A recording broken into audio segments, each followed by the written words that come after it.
ॐ नमो भगवते वासुदेवाय। ॐ नमो भगवते वासुदेवाय। ॐ नमो भगवते वासुदेवाय। नारायणं नमस्कृत्य नरं चैव नरोत्तमं देवीं सरस्वतीं व्यासं ततो जयमुदीरयेत्। नष्टप्रायेषु वभद्रेषु नित्यं भागवत सेवया भगवतीरुत्तमश्लोके भक्तिर्भवति नैष्टिकी। ॐ अज्ञानतिमिरन्धस्य ज्ञानाञ्जनशलाकया चक्षुरुन्मिलितं येन तस्मै श्रीगुरवे नमः। श्रीचैतन्यमनोभीष्टं स्थापितं येन भूतले स्वयं रूपकदा मह्यं ददाति स्वपदान्तिकम्। नमो विष्णुपादाय कृष्णप्रेष्ठाय भूतले श्रीमते भक्तिवेदान्त स्वामीनिति नामिने। नमस्ते सरस्वते देवे गौरवाणी प्रचारिणे निर्विशेष शून्यवादी पाश्चात्यदेशतारिणे। जय श्री कृष्ण चैतन्य प्रभु नित्यानंद श्री अद्वैत गदाधर श्रीवासादि गौर भक्त वृंद। हरे कृष्णा कृष्णा कृष्णा हरे हरे। हरे Ram Ram Ram Hare Hare. Hare Krishna, reading from Srimad Bhagavatam. By His Divine Grace, A.C. Bhaktivedanta Swami Srila Prabhupada Ki Jai. We are reading from Canto 4, Chapter 24, chanting of the song sung by Lord Shiva, that is Rudra Gita. Yesterday we just revised few shlokas, right? Yes, Roji. From Phalashruti we have read. Areva, very good, wonderful. Falashruti is very favorite of mine. The wonderful Falashruti by Prithu Maharaj. So we continue with Rudra Gita. So this chapter is divided into four major parts. It's a big chapter, almost like 80 shlokas, 79. So the first section of this chapter is text 1 to 15. So here we see the genealogical line of Maharaj Prithu. So Prithu Vamsha is being described here. So Vidura is not content hearing, he wants to hear more about Maharaj Prithu. And then he asks, what happened to the next? Who are the sons of Maharaj Prithu and their sons? And so on and so forth. And eventually we come to the point of Prachin Habarhi, right? And then from 16 to 32, the Prachetas meet Lord Shiva. So Prachin Barhi is going to come later also. But here we see the Prachetas, they meet Lord Shiva. So Prachetas are supposed to get married, and before marriage, it is customary to perform some austerity so that one takes on the marriage life in a right spirit. And thus, when the Prachetas, 10 of them, when they are going for the austerity, suddenly they have the very auspicious darshan of Lord Shiva. So Lord Shiva arrives there, he explains his inclination towards Lord Vasudeva's devotees, Vaishnava's devotees, and he says that I will teach you a very auspicious mantra for the grand success. So this is 16 to 32. Then what the Rudragit is being called as, that is 33 to 68. So this is solid 36 shlokas. Rudragit explains. So this Gita is also very beautifully divided. There is obeisances to the Lord in the form of Chaturvyuha and the presiding deities of the elements. And here Lord Shiva glorifies the Lord as Lord Krishna and Lord Vishnu, both. And then finally he concludes with glory to Bhakti and Bhakta, and how the association of such devotees is Lord's real mercy. So these are beautifully explained in Rudra Gita. And finally, there is 69 to 79, how to chant this Rudra Gita and Falashruti of Rudra Gita. Okay. So these are the last 10 verses. So I'll just repeat. 1 to 15, Prithuvamsha is being described. 16 to 32, Prachetas meeting Lord Shiva. 33 to 68, Lord Shiva instructing with the beautiful mantras, very famous as Rudra Gita. And 69 to 17, how to chant Rudra Gita and the Falashruti of the Rudra Gita. So this is how, till now we have seen the life and character of Maharaj Prithu. And here Maitreya Muni is now going to speak about the genealogical line, Vamsha of Prithu dynasty. So we come to text 1. विजिताश्वो अधिराजासीत् पृथुपुत्रा पृथुश्रवाः या विद्योम्भो ददात् काष्ठा भातृभ्यो भातृवत्सलः. Translation. The great sage Maitreya continued. Vijitaswa, the eldest son of Maharaj Prithu, who had a reputation like his father's, became emperor and gave his younger brothers different directions of the world to govern, for he was very affectionate toward his brothers. Purport. After describing the life and character of Maharaj Prithu in the previous chapter, the great sage Maitreya began to speak about the sons and grandsons in the genealogical line of the Prithu dynasty. After the death of Maharaj Prithu, his eldest son Vijitashva became emperor of the world. King Vijitashva was very affectionate toward his younger brothers, and therefore he wanted them to rule different directions of the world. From time immemorial, the eldest son generally becomes king after the death of the previous king. When the Pandavas ruled the earth, Maharaj Yudhishthira, the eldest son of King Pandu, became emperor, and his younger brothers assisted him. Similarly, King Vijitashva's younger brothers were appointed to govern the different directions of the world. Hare Krishna. Bhatrubhya Bhatruvatsalah. So Vijitashva, the eldest son of Maharaj Prithu, who had the reputation like his father. Okay, Prithushrawa he was as great as Maharaj Prithu, reputation like his father, became the emperor and gave his younger brothers because he was very affectionate towards his brothers. So now Bhagavatam has no time to describe everything in detail. Otherwise, even the character of the personality and character of Vijitashva is as great as Maharaj Prithu, because he is born from such a parentage, Prithu Maharaj and Archi Maharani. In the purport, Srila Prabhupada describes that generally the eldest son will become the king, and it's not that he will usurp all the power and will become the king. Bhatrubhya Bhatruvatsalah, he will distribute the kingdom amongst his brother and will make them the further kings across. You handle this part, you handle this part, so on and so forth. This we see in Ramayana, that Lord Ram also handed over kingdom of Mathurapuri, Madhupuri, etc. to Shatrughna to rule. Lavanasur was, killed by Shatrughna there. And here is the same case is being described. From the time immemorial, Prabhupada writes, the eldest son generally becomes the king after the death of the previous king. And Vijayadashwa's younger brother were appointed to govern the different directions of the world. Next, now who all ruled there?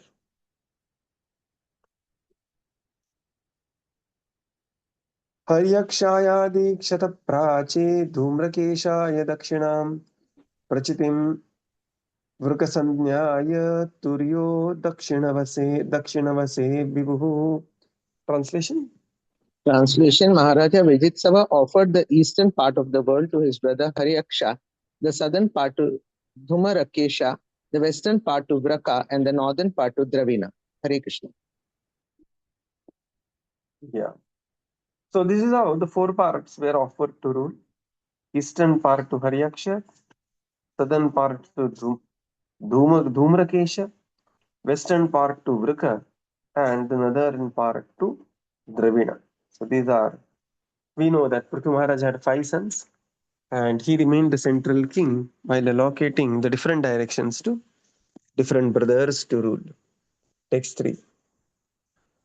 Antardhanagatim Shukran Lubdhvan Chardhana Sanyatah Apatyartha Yamadhatta Shikhandinam Susammatam.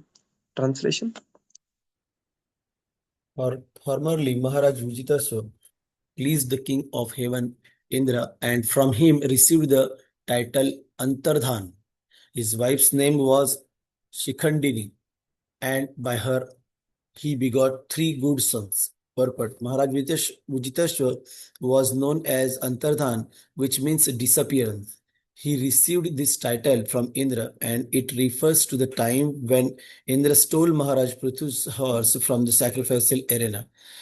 Indra was not visible to others when he was stealing the horse, but Maharaj Prithu's son Vijitashwar could see him. Yet, despite his knowing that Indra was taking away his father's horse, Vijitashwar did not attack him. This indicates that Maharaj Vijitashwar respected the right persons.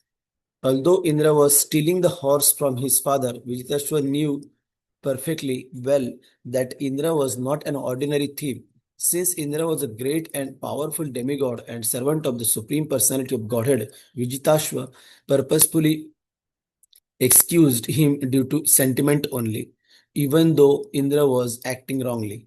Thus, Indra became very pleased with Vijitashwar at that time. The demigods have the great mystic power of being able to appear and disappear according to their will. And since Indra was very pleased with Vijitashwar, he bestowed this mystic power upon him.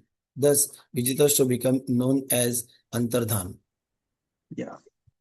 So, the way great Maharaj Prithu was, similarly, the great personality was Vijitashva, his son.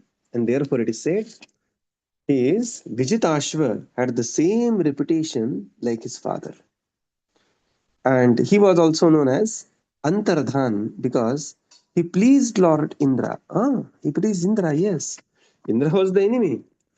Indra himself became an enemy. And when he was stealing the horses, one after another, stealing the horse multiple times, actually Vijitashva, the son of Maharaj Prithu, could very easily identify Indra.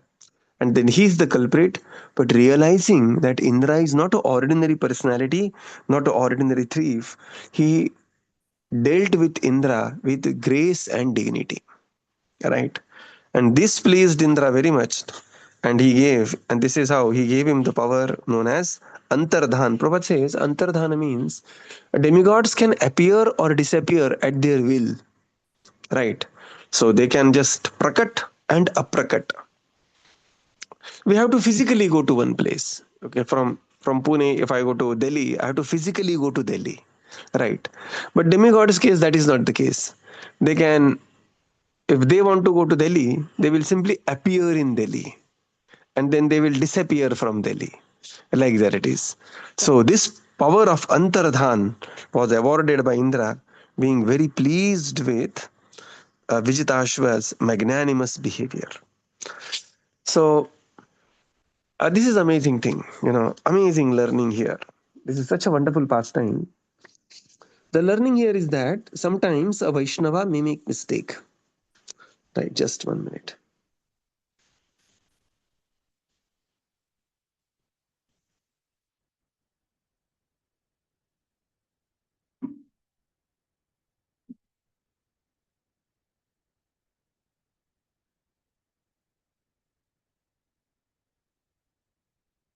Yeah, I am writing my learning.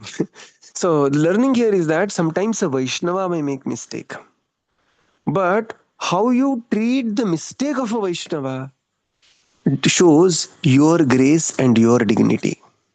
Right? There was one devotee, Prabhupada disciple, and Prabhupada gave sannyas very fast. Prabhupada had handful of years in his hand. He knew max 10 years he had in his hands. And he wanted to spread the mission far and wide. And Prabhupada says, I took risk and gave the young boys into sannyas. Somebody who is 21-year-old, 22-year-old, young American boy, European boys. There was nobody from India to take charge of, except that time His Holiness Lokanath Swami Maharaj, who just came forward. Very handful of Indians in the mission of Srila Prabhupada. None of the God brothers were willing to give active support to Srila Prabhupada. Prabhupada said, I had very less time and I had to take risk. And I had to give sannyas to young Europeans and American boys, and they were raised in a different culture altogether. And some of them could not continue. And one devotee, he very sincerely, sent his sannyas danda back to Srila Prabhupada. And he said that, Prabhupada, that I'm very sorry to say, I'm not able to keep the sannyas vow, and I'm sending this sannyas danda back. Another devotee made so much fun of him, and so much uh, criticism of him. And this is the era which is without WhatsApp, social media, or internet. Okay, the best course of action was write a letter. The fastest and the costliest way was to make a telegram or to make a phone call or telegram. Not telegram that we use an app. Okay, the actual telegram has to be sent through post office or telegram department. And that criticism acted so badly, and it reached to Srila Prabhupada. And Prabhupada called this devotee, and Prabhupada was chastising him. Prabhupada said, that devotee is a sincere devotee. He sent his danda back and he wanted to come back. But your criticism has ensured that he will never come back. Right? So, yesterday we have seen, day before yesterday, that in the lifetime of a devotee, there will be ups and downs. Right? There will be, one is not, chanting is not very efficient. Sometimes, the people lose their job, people lose family members, people lose their families, they fall sick, people have debts in their life. Just like any other person goes through the ups and downs of the life, a devotee will also go up and down through the life, and there is additional mocking by others. What is the use of you becoming a devotee? So when devotees display their conditioning or display their conditional behavior, how we treat them, right? So this is being shown by Vijitashva. He knew that the person who is stealing the horse is Indra. How? Of course, Indra is one of the greatest warrior. The way in which he was stealing the horse, the way he was fighting, the way he could very easily knew that he is somebody who is a hero disguised. But Vijitashva did not make fun of Indra. Right? He did not criticize Indra, and he just made the course of history come true. He thought that it is beyond my paycheck to control or criticize Indra. He is my father's contemporary. Let my father take care. Similarly, a devotee, the best stand for a devotee is that let seniors disagree and debate. I will never fight with senior devotees. Neither I will have, the fight with anybody who is the follower of, say, Vaishnava A and Vaishnava B, they have some debate, disagreement. How to serve Krishna better, they have disagreement. But the followers of A and followers of B should have very cordial relation. And followers of A should not treat B as enemy, and followers of B should not treat A as enemy. And this is exactly being exemplified by Vijitashva. Although in a very tense moment, even the Brahmanas, they became so angry. They said that Prithu Maharaj became angry. Brahmanas became angry. They said that we will bring this Indra to the fire by the mantras which was never chanted in the history of universe. But here, what we see is that what we see here is Vijitashva is maintaining cool. Vijitashva perfectly knew he is Indra, and Indra knew that Vijitaksha knew he is Indra. Right? This is something amazing. And therefore, Indra was very pleased with Vijitashva. Kshipram bhavati dharmatma. Shashvat shantim nigacchati. Kaunteya pratijanihi. Name bhaktaha pranashyati. Kshipram bhavati dharmatma. And such an amazing, learning from this great personality, Vijitashva. And therefore he is called as a personality of equal character as Maharaj Prithu. Text 4.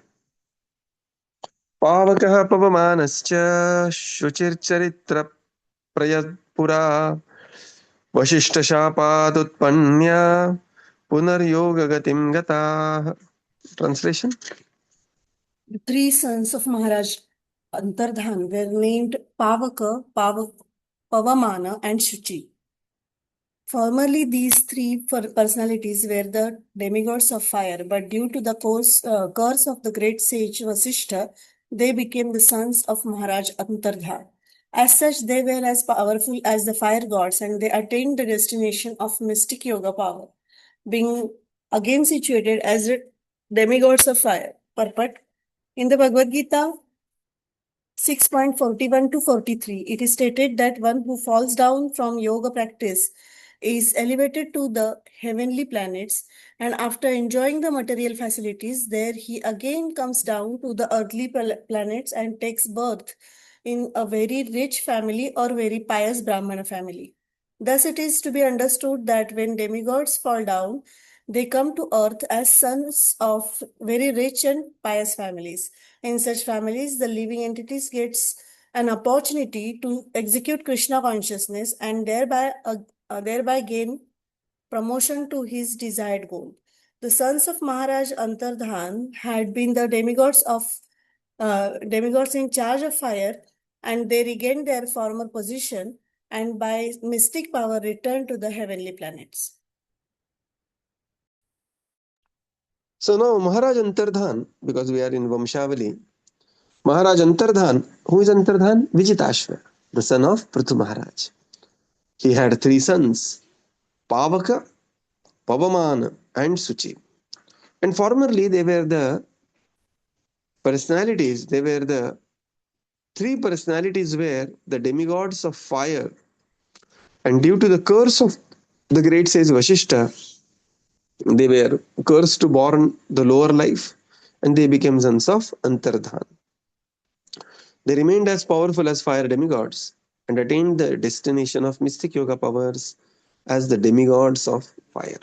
Right? What is the demigods of fire? Just like we have Shiva and 11 Rudras, similarly Agni has his own expansions. So these are the demigods of fire. Srila Prabhupada quotes Bhagavad Gita, Prapya punya kratam lokan ushitva shashvati sama suchinam shrimatam gehe yoga brashto vijayate. That anybody on this path yoga brashta and becomes a yoga brashta, he will be given a very high destination in the next life. He will go to the, if the path is just begun, he will go to the heavenly planets and enjoy a lifetime of happiness, and then again will come back. And if somebody is considerably advanced, like later in the 5th canto we are going to see, Bharat Maharaj was considerably advanced. He was given the immediate birth as Jada Bharata. So Prabhupada says, when the demigods fall down, they come to the earth as the sons of rich men and in the pious families. And therefore it is very important. Athva yoginameva kule bhavati dhimatam etatya durlabhataram loke janma yadushram. So such durlabhataram janma, such janma is very, very durlabh. Why? Because they don't have to work for roti kapda makan. Their energy can be directly engaged in devotional service. That is the glory of taking birth in such families.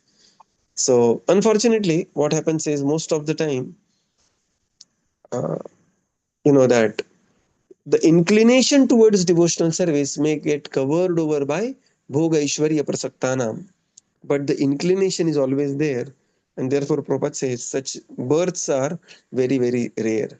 Tatratam Buddhi Sanyogam Labhate Paurvadehikam Yatate Chatato Bhuya Samsiddho Kurunandana.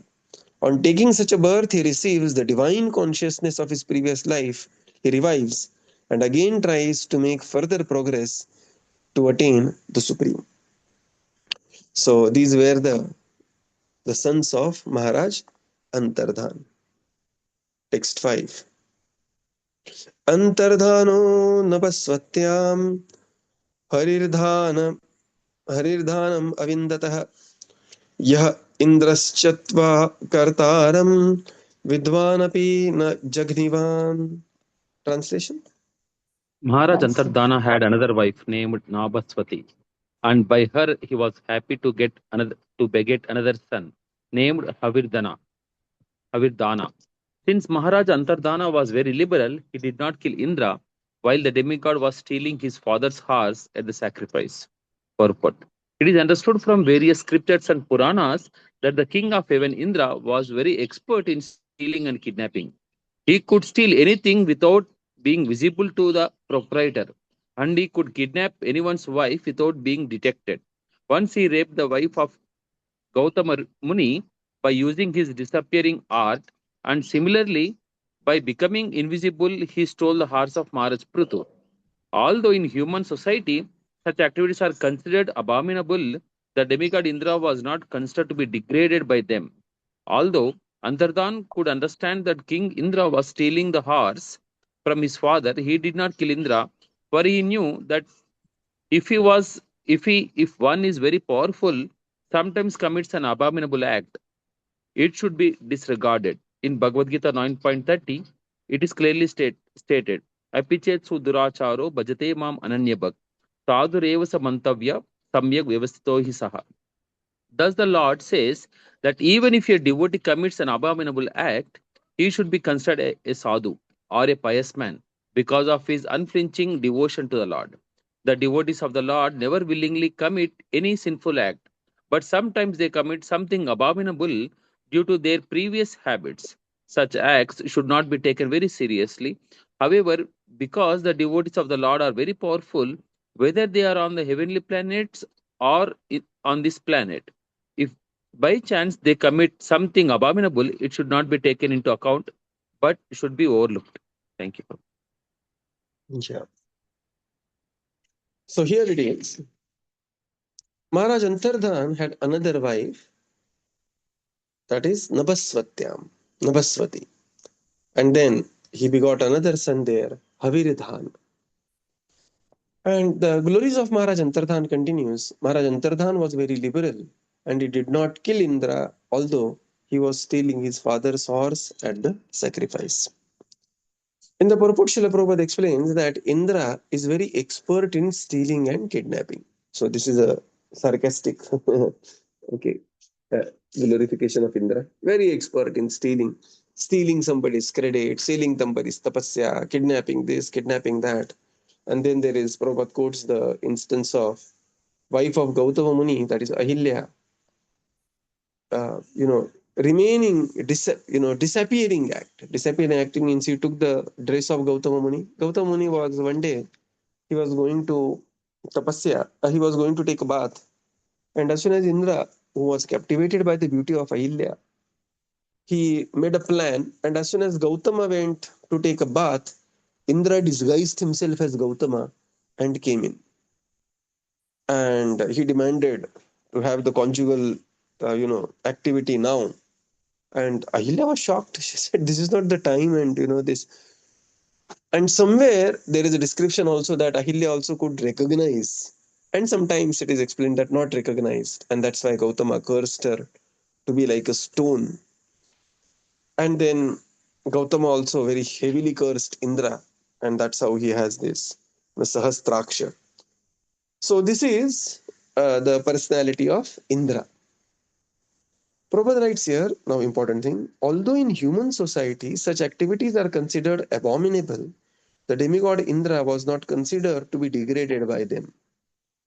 Now, again, we have discussed day before elaborately around this, that Indra has, a far greater lifespan, and he is way minutely scrutinized during this lifespan. And because Indra is always dealing with Rajoguna, expansions, Somaras, Apsara, upkeep of the universe, these activities are very materially contaminating. And therefore one has to be careful when one is engaged in the managerial activities. One has to be careful that one is not overwhelmed by Rajoguna. And Prabhupada says, if one is very powerful, sometimes commits an abominable action, and still he should not be, and that those activities should be disregarded. Later it will come, in the 9th canto, where Chandra perform some activity which is considered as very abominable. And then, it is being explained that Bali Assam, the personalities who are extremely powerful, sometimes, the Rajoguna may reflect otherwise, and thus their activities may be very contaminating, but they are very quickly recovered from those activities. Srila Prabhupada quotes, Apichet Suduracharo, Bhajate Mam Ananyabhag, Sadhureva Samantavya, Samyak Vyavasito his Kshipram Bhavati Dharmatma. Very quickly, he becomes a Dharmatma, Shashvat Chantim Nigachati, Kaunteya Pratijanihi, Name Bhaktaha Pranashyati. Even if a devotee commits an abominable act, he should be still considered a sadhu or a pious man because of his unflinching devotion to the Lord. That does not mean, when Srila Prabhupada writes purport to this original verse in Bhagavad Gita, Prabhupada writes there, that does not mean that this verse is a license for a devotee, that I can do any abominable act and quote this verse and claim that I have become Dharmatma. By chance, accidental fall downs are forgiven by the Supreme Lord. And Prabhupada writes, sometimes because of the previous habits, one may get contaminated by this, but that doesn't negate their devotional service, neither their position. But the backlash they face during this period is quite purifying, right? And therefore, it is very important that one follows the regulative principles and specifically the Vaishnava etiquettes. The most of the disregards we have seen is because of not following the Vaishnava etiquettes. And within the Vaishnava etiquettes, the simple rule of RKN, right, kind, and necessary, the speech should be, and FST, formal, short, and to the point.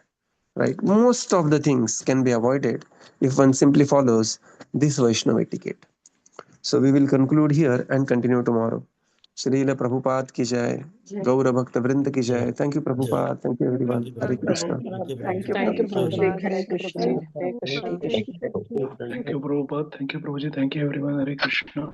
Thank you, Prabhupada. Thank you, Prabhupada. Thank you, everyone. Hare Krishna. Thank you, Thank you, Thank you, Prabhuji. Hare Prabhupada. Krishna. Thank you, Prabhuji. Hare Krishna. Dandavat Pranam. Thank you, Prabhuji. Hare Krishna. Thank you, Prabhupada. Thank you, Prabhuji. Thank you, everyone. Hare Krishna. Thank you, Prabhupada. Thank you, Prabhuji. Hare Krishna.